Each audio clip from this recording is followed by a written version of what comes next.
El poder en tus manos.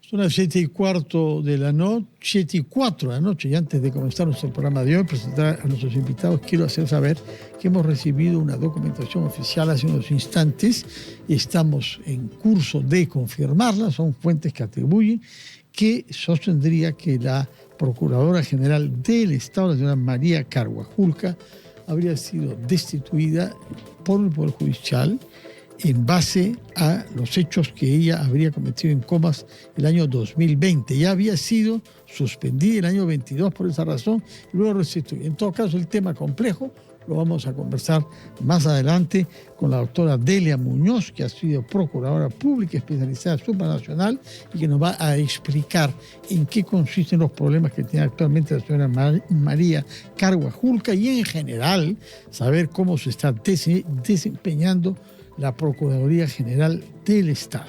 Entre tanto, vamos a hablar sobre cosas más políticas, más concretas, con nuestros invitados Jorge del Castillo, por una parte, quien todos conocemos como dirigente del APRA, ha sido congresista, ha sido primer ministro y ha sido alcalde de Lima, entre otras responsabilidades. Y junto a él, el señor Luis Valdés, que es el secretario general del partido APP, en Alianza para el Progreso, ha sido también presidente del Congreso de la República y actualmente postula para ser senador a nivel por Lima. De Lima, mientras que el señor de Castillo postula para ser senador nacional, a nivel nacional. Yo quisiera comenzar hablando sobre la coyuntura con ustedes dos para comprender lo que está pasando con el caso Gerí, porque todos los días aparecen nuevas informaciones, la última de las cuales es descubrir que por un contrato firmado el año 24, la seguridad tecnológica del Palacio de nuestra presidencia, el gobierno, benefició de la generosidad de la República Popular China, recibiendo material tecnológico para controlar a las personas que entran y salen. Esta donación dio lugar a una licitación para ver quién implementaba y quién ejecutaba, y lo ganó la empresa Nutech, que es una empresa productora de ese mismo material. Nos sorprende que haya sido seleccionada. Lo que sí sorprende es que haya tenido tanta confianza en un propietario único en torno a instrumentos tecnológicos sofisticados que permiten controlar quién entra y quién sale del Palacio de Gobierno, que, como sabemos, ha tenido una cierta relevancia reciente por lo que se sabe del señor Gerí. Quisiera conocer su opinión sobre este asunto, señor del Castillo. Desde el año 24, me dice, ¿no? Sí. Bueno, habría que indagar. Y Dina Boluarte, sí. Claro, que debe indagar en qué términos se ha dado, si eso es. Sería bueno que la Contraloría haga un examen especial sobre el tema para que nos ponga alguna conclusión a la cual atenerse, ¿no? Ahora, lo que se llama la atención es que habiendo un sistema de detección de personas, no hayan detectado a este hombre que se metió teniendo una orden de detención domiciliaria, ¿no? Si es que no debe ser muy bueno el sistema o alguien lo relajó. Pero en todo caso creo que son asuntos que hay que seguir investigando y no hay que saltar a conclusiones antes de concluir la investigación. No. ¿Y su opinión sobre este tema, señor Luis Valdés? Don Fernando, muy buenas noches. Gracias por la invitación. Jorge, buenas noches. Sentado. Sí, efectivamente, coincidimos que todo funcionario público y todo acto de la administración pública está sujeta a control, a evaluación, a fiscalización, y dentro de ese marco las autoridades competentes, tanto la Contraloría General de la República, el Ministerio Público, ¿no?, el mismo Congreso, están, digamos, en el deber de investigar, de indagar, más allá de lo que ayer la Casa de Gobierno, el Palacio de Gobierno ha transmitido y ha comunicado a través de un documento, digamos, todo el camino o el íter del proceso. Sin embargo, para la tranquilidad de todos los peruanos y ciudadanos, necesitamos que eso sea transparente, ¿no?, con la finalidad justamente de verificar que haya sido un acto lícito, regular, reglado, y le dé la tranquilidad a los peruanos.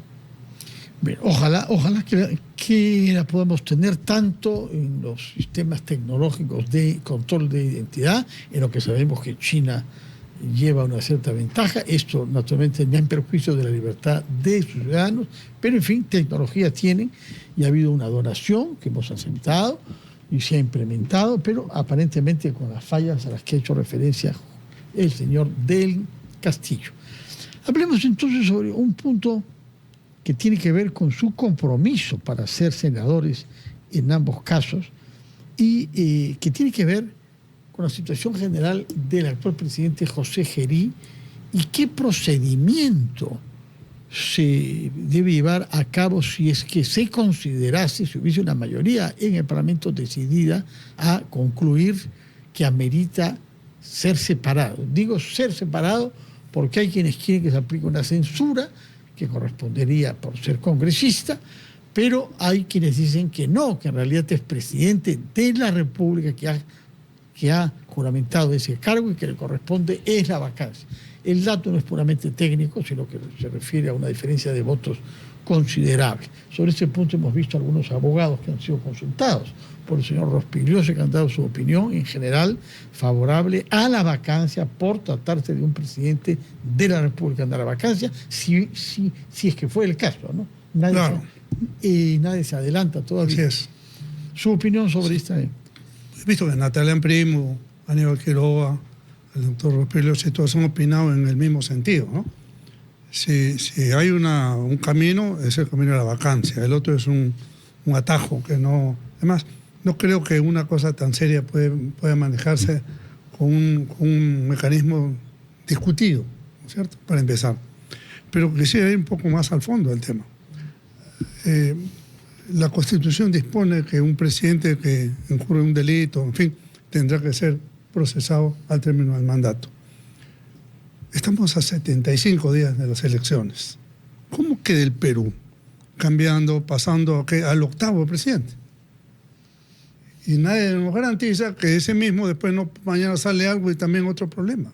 Entonces creo que hay que manejar con mucha serenidad el tema, ¿no? Yo no tengo ningún argumento para estar a favor del señor Gerí, pero yo quiero estar a favor del Perú, de mi patria, de mi nación. Y yo no la quiero ver en este clima de inestabilidad total, ¿no? Si el Perú tuviera más serenidad, más tranquilidad, y creo que ese es uno de los grandes roles que el Senado va a jugar, ¿no? O sea, el Senado va a jugar un rol de, vamos a decir así, de aquietamiento de aguas por la serenidad. El doctor Valdés ya tiene una experiencia, obviamente, Dios mediante sale elegido, perfecto. Ya tiene un conocimiento, igual mi parte, va a poder servir al Perú, hay entre otras virtudes que el Senado puede tener, pero creo que una de las más importantes es poner temperamento para que haya paz, para que haya confianza, para que haya estabilidad, para que haya tranquilidad social. ¿Cómo queda el Perú, se pregunta usted, que para evitar la imagen mala, usted llama a la prudencia? Pero tampoco es que quedemos muy bien con un presidente con las acusaciones, con las denuncias. Pero primero concluya la investigación, ¿no? Pues. Primero, no. Porque sancionar antes de terminar la investigación me parece un error. Eso no se puede hacer, eso sería prejuzgar. Hay sospechas, está pésimo, yo sé, me doy cuenta de todo eso. Pero de ahí a saltar a una conclusión, ya, entonces lo cambiamos porque estoy sospechando, cuando no ha habido todavía una investigación. ¿Y bajo qué condiciones? ¿Con investigación de quién? Puesto que usted sabe que la ley no, el Ministerio Público por el Congreso recientemente limita enormemente la posibilidad de investigar al jefe de Estado. El Ministerio Público solamente puede convocarlo dos veces por Pero así es la ley, pues, así es la Constitución. Por eso digo, respetamos. Una de las cosas que se han hecho en todo este desorden que ha habido sucesorio de presidentes, 7 presidentes, yo creo que en todos los casos, quizás el menos pulcro fue el de Dina Boluarte desde el punto de vista constitucional, ¿no? Pero en todos los casos siempre se ha cuidado de cumplir el tracto constitucional. Eso es muy importante. Pero si vamos a romper el hilo constitucional para un tema que suena popular, que es muy importante hoy día, no hay candidato presidencial que no hable del tema de Gerí. Ya no hablan de los problemas del Perú. Quisiera yo dejar de hablar de Gerí y vamos a los temas nacionales, que son los realmente importantes, ¿no? Vamos a hacerlo inmediatamente después de conocer la opinión sobre ese tema de Luis Valdés. Hago notar que el secretario general de APP, partido que muy tempranamente publicó un comunicado creyendo que la solución era la renuncia del señor Gerí. No se pronunciaba ni por la vacancia ni por la censura, sino por la renuncia de una persona por la que ustedes votaron y con la que han tenido una relación estrecha en el Congreso, ¿no? Sí, primero, Fernando, creo que debemos analizar históricamente lo que ha ocurrido en las últimas décadas en el Perú. Y es recurrente, frecuente, constante, de que los mandatarios que representan a todos los peruanos, a la nación, incurran en hechos delictivos, de corrupción, y trastoquen la confianza de la ciudadanía. Yo creo que no podemos acostumbrarnos a ese tipo de situaciones que no solamente avergüenzan a los peruanos ante la comunidad internacional, sino que, de hecho, digamos, la consecuencia de estos actos ha generado que muchos presidentes nuestros o expresidentes estén presos, ¿no? El presidente Ollantumala, Toledo, el señor PPK, ¿no? El señor Carra, y no paramos de contar. Y parece que esto es de nunca acabar. Yo creo que eso tiene que llamarnos un poco a la reflexión y analizar en todo caso qué es lo que viene pasando estructuralmente con el sistema político, ¿no? Si bien es cierto, hay una ciudadanía vigilante, también el sistema de los medios de comunicación alertan de ese tipo de hechos, pero creo que el presidente de la República, por más presidente de la República que sea, debe sujetarse y someterse a los procedimientos de investigación que para ello tiene reservado el Congreso, el Ministerio Público, la misma Contraloría, con la finalidad de devolver la confianza a los peruanos. No nos podemos acostumbrar a este tipo de hechos. Yo sé que estamos en medio de un proceso electoral, pero en todo caso esto debe servir, digamos, como un escarmiento a un presidente que ha reconocido se ha equivocado, pero que para los que vengan, pues deben tener mucho más prudencia y cuidado en cada acto, digamos, que se les tiene reservado constitucionalmente por su función y por su representación que tienen ante todo el país. Alianza para el Progreso, es cierto, sacó un comunicado en el cual le solicitaba al presidente de la República la renuncia, ¿no? Pero en sí y entre líneas, ¿no?, exigía una explicación a todos los peruanos. Una explicación que en todo caso hasta ahora ha sido insuficiente, ¿no? Y yo espero que la justicia siga investigando y si hay algún hecho, digamos, que se pueda acreditar de corrupción, se sancione con todo el peso de la ley. Y eso tiene que marcar un nuevo hito, digamos, para lo que significa la representación no solamente a nivel de la presidencia de la República, sino de los gobernadores, alcaldes y toda cuanta autoridad, digamos, tengamos en el país. De acuerdo, hablemos entonces sobre lo que el señor Del Castillo se refirió como a las cosas de fondo.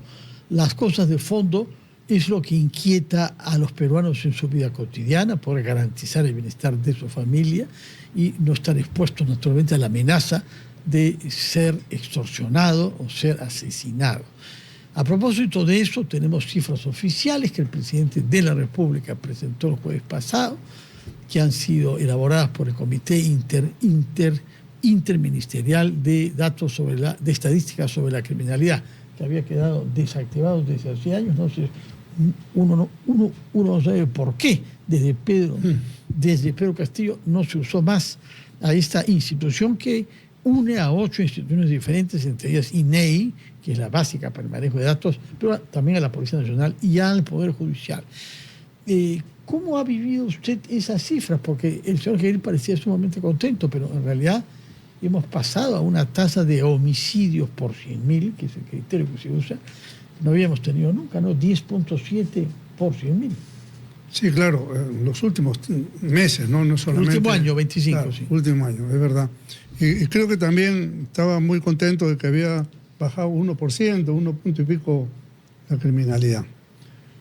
Bueno, eso puede ser, uno es ninguno, como se dice, ¿no?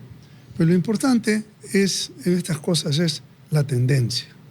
O sea, si la tendencia va para arriba o va para abajo, porque por algo se empieza. Entonces, una cosa muy importante es evaluar, no me fluye bien de la información que hay, pero si fuera certera, yo diría, si la tendencia criminal está subiendo y aquí hay un pequeño punto de quiebre, aunque sea uno, significa que está empezando una tendencia. Vamos a ver cómo se verifica el siguiente mes.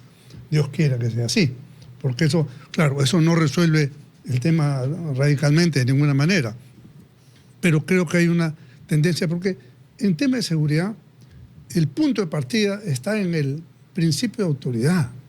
Si hay decisión política de actuar, eso va a llevar a su propio peso.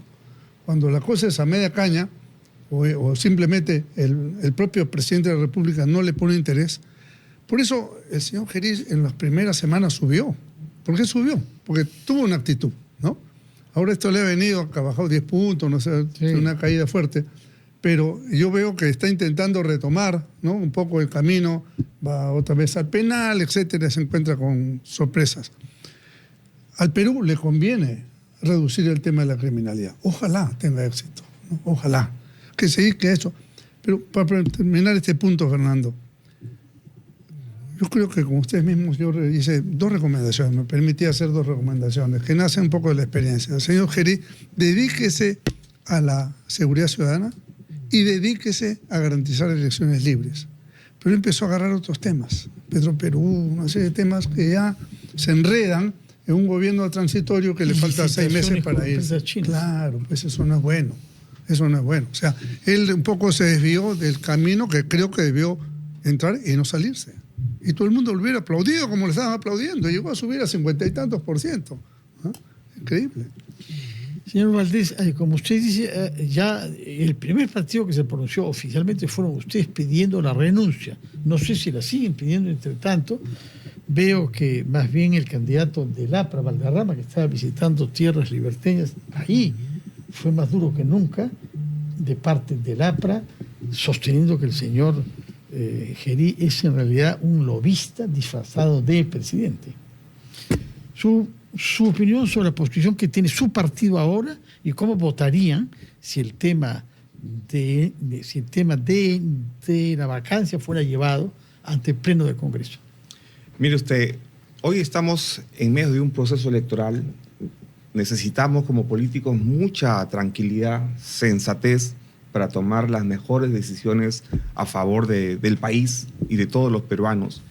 Hablar hoy día que Alianza para el Progreso apoye una vacancia sería muy irresponsable de mi parte. Es una decisión, en principio, que no me compete a mí como secretario general.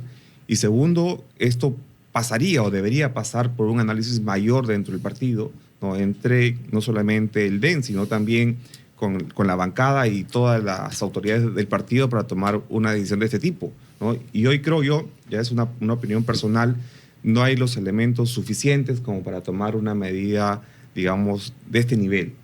Sin perjuicio de ello, creo yo que deben seguir las investigaciones y el presidente de la República tiene que apoyar a ellas y la Fiscalía ser, digamos, más proactiva para poder recabar de los elementos de convicción, de los medios probatorios, de las declaraciones y poderle darle tranquilidad a los peruanos y que no se piense que hay impunidad, ¿no? Y eso creo que los peruanos están hartos, están cansados, digamos, de que cuando hay un hecho de este tipo no se establezcan responsabilidades y no se castigue, no se reproche, no se sancione. Eso es lo que tenemos que cambiar. Hoy no te podemos hablar de un apoyo a una censura ni a una vacancia. Yo creo que las autoridades, las instituciones tienen que hacer su trabajo y después de eso podríamos evaluar cualquier tipo de decisión, digamos, de ese tipo. Ahora, dejemos que las investigaciones avancen, que el presidente colabore, digamos, con las indagaciones y pueda también hacer sus descargos dentro de un proceso debido, sin que eso signifique, digamos, un olvido. Otro tema mayor para la campaña tiene que ver con un documento publicado hoy por la Agencia de las Naciones Unidas para el Desarrollo, que es el Índice del Progreso Social Mundial. Son 171 economías que son estudiadas. Usted lo recordará cuando era el primer ministro que le caía cada año del informe. Hemos pasado del puesto 84 sobre 171 al puesto 82. Quiere decir que hemos mejorado 2 puntitos en el ranking mundial de 171 países.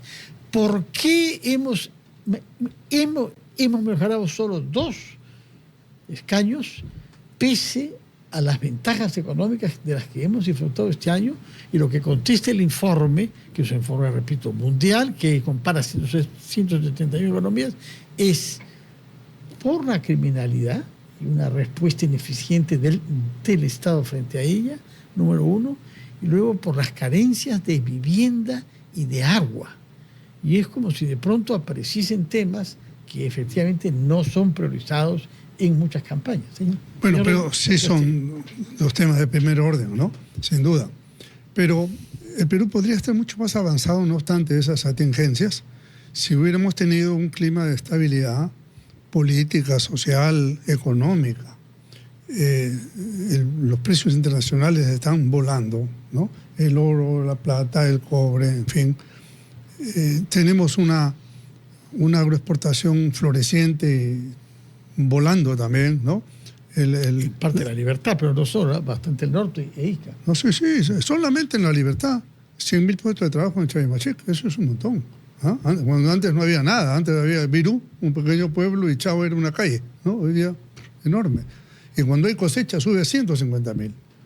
Y la gente está en planilla, no es que son eventuales. Entonces, yo digo, ¿por qué el Perú no está, si los minerales hoy día cuestan 4 veces más que en nuestro gobierno, ¿por qué no crecemos 4 veces más?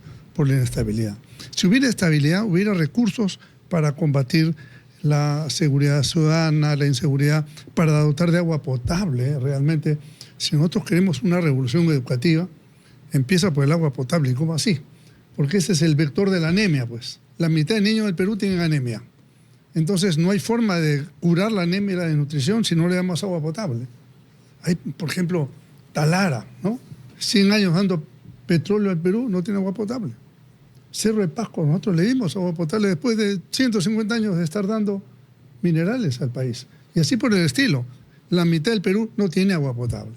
Eso es uno de los programas más importantes. Y digo agua potable, combatir desnutrición, anemia, para que un niño bien nutrido sea el mejor elemento a educar. Porque no habrá cambio educativo si no tenemos un niño nutrido. Ese es un tema de fondo vital que estoy seguro que en el Senado lo trataremos en su momento, porque realmente hay que impulsar políticas públicas estables. Y no hay políticas públicas estables en este momento. Su respuesta, señor Valdés. Efectivamente, Fernando, Jorge, si uno se traslada hasta Pachacamac, San Juan del Lurigancho, Ate, Villa El Salvador, y lo que pasa en estos distritos se replica y pasa lo mismo en otras regiones del Perú. No hay títulos de propiedad, no hay agua, no hay luz, no hay servicios básicos, no hay educación, no hay salud, no hay oportunidad para los jóvenes. Hay una educación deficiente en el Perú, ¿no? Los jóvenes, Fernando, y eso tenemos que entender la realidad del Perú para poder proponer soluciones. 6 millones de jóvenes en el Perú, ojo, 6 millones de jóvenes en el Perú no tienen acceso a educación superior. Y el Estado no tiene una política pública orientada para ello, ni a corto, ni a mediano, ni a largo plazo. 8 millones de peruanos han abandonado la escuela, el colegio, no han terminado la secundaria. 8 millones de peruanos, Fernando. Y si tú vas y cruzas la línea a analizar el ámbito de la seguridad, la gente tiene miedo al subir al transporte público. Las familias ya no salen a la calle, los niños ya no juegan en el parque. Entonces hay, digamos, una huida social a la calle. Mientras no recuperemos la confianza, la seguridad de los peruanos, con políticas reales, concretas, para que la ciudadanía vuelva a creer en sus autoridades, lamentablemente vamos a seguir por ese camino, y esos datos y esas cifras, esos los resultados están acorde a lo que realmente vivimos en el Perú. Entonces, en el ámbito de la seguridad, Fernando, tenemos que ser conscientes que el sistema jurídico penal en el país ha fracasado, ¿no? Porque solamente así podemos responder que un delito de sicariato, de extorsión, de robo, de hurto, de asesinato, que son los más recurrentes y más comunes en el Perú, no se resuelvan sino al 6, 7, 8 años. Solamente el 5% de delitos que se denuncian ante el sistema de justicia. Si tenemos las cárceles como las tenemos ahora, que son centros de adoctrinamiento y de preparación y especialización delictiva, es decir, no tenemos cárceles, digamos, estrictas, rígidas, que puedan sancionar y reprochar como merece un delincuente. Mientras no tengamos políticas orientadas a ello, ¿no?, lamentablemente vamos a seguir el mismo camino. Por eso que Alianza para el Progreso, el presidente Acuña, propone una reforma integral del Estado, ¿no? No solamente de los ministerios, sino del sistema de seguridad ciudadana del país, haciendo una reforma absoluta. Yo no creo, Fernando, soy abogado y creo en la Constitución y en los derechos humanos, pero no creo en el modelo procesal penal peruano para combatir el crimen ordinario. ¿Qué es lo que hay que cambiar ahí? Porque ha habido varias leyes que son consideradas por muchos lo que debería, por favorecer lo que debería, crimen y la delincuencia. Sí, mira, ustedes han cambiado varias leyes. Por eso, pero no es suficiente, Fernando. Ustedes digo porque bajo presidencia de APP con el señor Soto, ¿no? Claro, el modelo garantista que ha adoptado el Perú en el proceso penal, digamos, no es acorde a la realidad delictiva del Perú. Yo haría procesos penales céleres, inmediatos, express. Te aprendo, de inmediato vas a la cárcel a pagar tu pena, tu condena. Pero se han prohibido ustedes en el Congreso bajo autoridad de APP de que no haya detención preliminar salvo flagrancia. Eso tiene que ocurrir y tiene que cambiar de inmediato, Fernando. Y el compromiso de Alianza para el Progreso, supongo que también es lo mismo, Jorge, tenemos que ser conscientes que si no damos medidas drásticas para combatir la violencia y la inseguridad, seguirán los niños jugando pues dentro de su patio de su casa o en sus departamentos sin salir a la calle, ¿no? Los comerciantes, los emprendedores seguirán siendo extorsionados. Y eso no va a cambiar. Señor del Castillo, ¿qué nos dice usted sobre el tema en general, sobre la delincuencia y la criminalidad, esta reforma estructural que plantea el señor Valdés en nombre de su partido, pero quizá con una referencia específica al caso de la Libertad? Es una región muy querida por el APRA, porque ha sido la cuna de Víctor Raúl Haya de la Torre y ha sido el sólido norte durante décadas. Ahora tiene una mayoría. Y lo va a volver a hacer, tranquilo. Bueno, ahora veremos, eso lo veremos un poco más adelante, pero por ahora está en manos del partido del señor Valdés, y los resultados creo que no son buenos. En una ciudad como Trujillo, donde ha habido extorsión y sicariato desde hace más de 20 años, ¿no? Sí, claro, el Perú. Pero Trujillo antes que los demás. El Perú es un país inseguro en todas las regiones, Fernando. No, si uno va a Piura, a Sullana, a Ica, a Ayacucho. Hay varias de la Sierra Central que tienen unas tasas bastante bajas. Y Trujillo, usted sabe, yo recuerdo haber estado para unas elecciones hace 16 años y el taxi que me tomó tenía una calcomanía. Yo le pregunté y me dijo que él pagaba 3 soles diarios para que no lo moleste y para dejar de trabajar. Esto hace más de 16 años. Sí, eso es verdad. O sea, ha habido una penetración de la extorsión y del sicariato antes que en otras zonas de nuestro país, y no se puede negar que Patás es hoy uno de los epicentros de la criminalidad vinculada a la minería ilegal, ¿no?